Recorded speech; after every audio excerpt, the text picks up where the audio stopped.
The reading strategy we are going to focus on today is look for a pattern.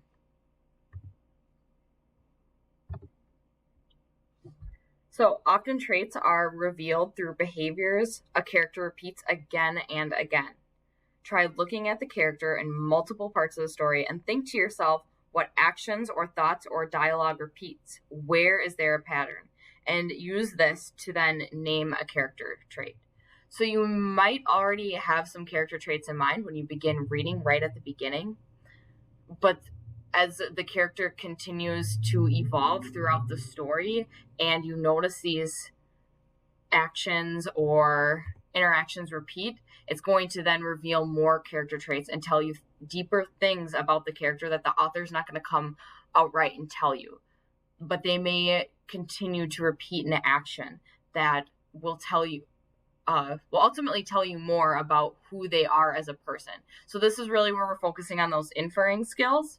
So character traits are revealed through repeated actions, reactions, and interactions. This may be with other characters and things going on around them. How do they react? How do they feel? What's going on? So you're really reading between the lines to infer this. Describe your character at the beginning and be aware of those character traits throughout to help build on what you already know to be true about your character.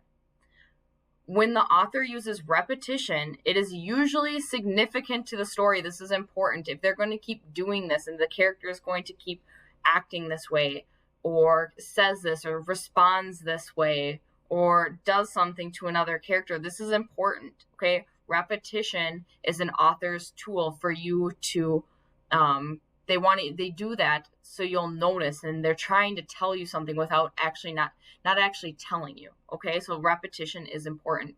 Be aware of these repeated actions to form an idea about your characters. Now I'm going to go through an example. I'm going to use the main character in Sunny. His name's actually Sunny by Jason Reynolds. So Sunny often repeats, and I'm going to show two examples from the book. So thanks for still being a friend, because sometimes I have too many screams up there and they go boing boing in my brain, boing boing in my brain like a jumping bean.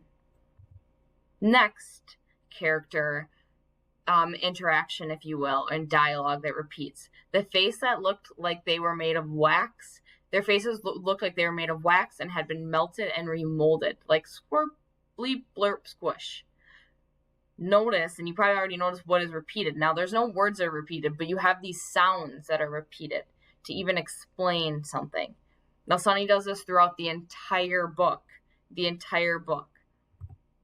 So the character trait really is considerate. He's very considerate of others around him, and he's kind of a deep thinker, but he uses these interactions with other characters and these noises to kind of explain things, if you will. So Sunny uses, so this is how I formed the idea, noticing what he does with these sounds. Sunny uses noises, sounds to describe his feelings, interaction with others. Maybe because he doesn't have the right words to explain his feelings. He even refers throughout the book many, many times these things called a tick boom. And it wasn't till the end of the story that I realized these tick booms that he's talking about are the feeling his heart makes in these big moments of impact.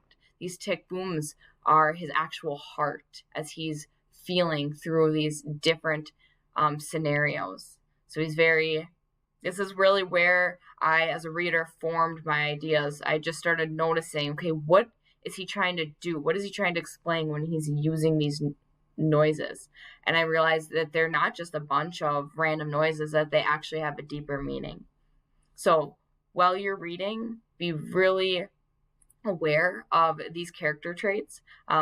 It's kind of like what comes first, the chicken or the egg. You may already know some character traits, and then you'll see these different actions repeating, or you might notice these different actions repeating and then ultimately be like, this is a character trait. Like, I notice they are a very generous person because they do these things for others.